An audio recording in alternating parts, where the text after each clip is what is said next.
High everyone अस्सलामु आलैकुम welcome back to my channel. आज के शेयर करते चलेছি কাঁচা আমের আমসত্ত্ব। आशा করছি ভিডিওটি ভালো লাগবে। আর গরমের এই সিজনে বাজারে কিন্তু প্রচুর পরিমাণে কাঁচা আম পাওয়া যাচ্ছে, তাই বাসায় আপনারা চাইলে এই রেসিপিটি ট্রাই করতে পারেন আর বছর জুড়ে সংরক্ষণ করে খেতে পারেন অনায়াসে। আর এই রেসিপির জন্য আমার এখানে লাগছে কাঁচা আম। আমি প্রথমে 10-12টার মতো কাঁচা আম টুকরা করে ভালো করে ধুয়ে তারপর পানিতে সেদ্ধ করে নিচ্ছি। আর এই রেসিপির জন্য অবশ্যই আমটা সেদ্ধ করে নিতে হবে, খুব নরম তুলতুলে করে। আর আমার এই আমটা কিন্তু একদমই সেদ্ধ হয়ে গেছে। এখন আমি একটা ছাঁকনিতে করে আমটা চেপে চেপে এখন এর আঁশটা বের করে নেব। আমি একটা চামচের সাহায্যে এইভাবে করে আমের নরম অংশটা বের করে নিচ্ছি, নিচে একটা বাটিতে রাখছি আর উপরে যে একটা আঁশ থাকে সেটা ফেলে দিতে হবে, সেটা এখন বের করে নিচ্ছি। এই তো আমার এটা তৈরি হয়ে গেছে।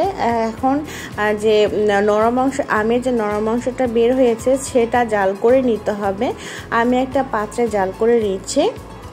তারপর এখানে অ্যাড করে দিয়েছি 2 কাপ মতন চিনি। আপনারা চিনিটা আপনাদের স্বাদ অনুযায়ী দিবেন। আর আমটা যদি বেশি টক হয়ে থাকে তাহলে কিন্তু চিনিটা অবশ্যই বেশি লাগবে। আমার এখানে 2 কাপ চিনিতে হয়েছিল। আর যেহেতু কাঁচা আমের আমসত্ত্ব করছি সেহেতু আমার অবশ্যই লবণটা বেশি লাগছে। আর কালারের জন্য আমি এখানে গ্রিন ফুড কালারটা ব্যবহার করেছি, তবে আপনারা চাইলে এটা স্কিপ করতে পারেন। আমি দেখতে সুন্দর লাগবে তাই একটু গ্রিন ফুড কালারটা ইউজ করেছি। আর এটা কিন্তু ফুটতে আরম্ভ করেছে। আর এই মুহূর্তে আমি এখানে দিয়ে দিচ্ছি চিলি ফ্লেক্স। আপনারা এখানে শুকনো মরিচটাও গুঁড়া করে দিতে পারেন আর 5 ফোড়নটাও দিতে পারেন। আমি এখানে কোনো 5 ফোড়ন ইউজ করিনি, এক্সট্রা গন্ধ হবে এই জন্য। খুব অল্প উপকরণে এই আমসত্ত্বটা তৈরি করা যায় আর বছর জুড়ে বাড়িতে কিন্তু আপনারা এই আমসত্ত্বটা সংরক্ষণ করতে পারবেন। আর এই আমসত্ত্বটা তৈরি করতে পারলে কিন্তু আপনাদেরকে বাজার থেকে আর কিনে খেতে হবে না। এখন একটা স্টিলের থালাতে আমি সরিষার তেল দিয়ে দিচ্ছি। তারপর চতুর্দিকে আমি তেলটা খুব ভালো করে হাতের সাহায্যে ব্রাশ করে নিচ্ছি। আর এখন যে আমি আমের মিশ্রণটা তৈরি করেছি সেটা এখন এই স্টিলের থালাতে ঢেলে নিচ্ছি আর একটা চামচের সাহায্যে চারদিক ছড়িয়ে দিব।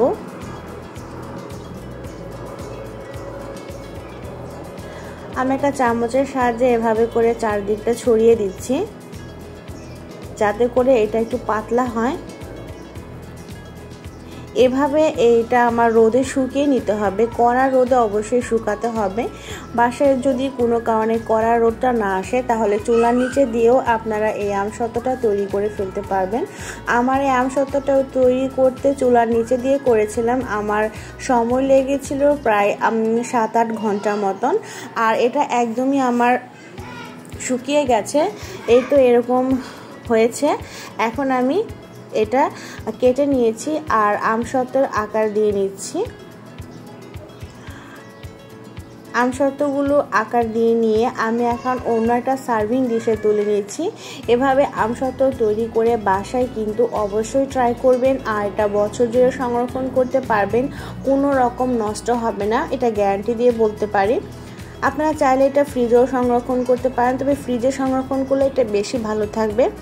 আশা করছি আমার আজকের ভিডিওটি আপনাদের কাছে ভালো লেগেছে। বাসায় একবার হলেও ট্রাই করে দেখবেন, এটা খেতে কিন্তু দুর্দান্ত হয়, টক মিষ্টি ঝাল ঝাল, তাই এটা সবাই খেতে পারবে।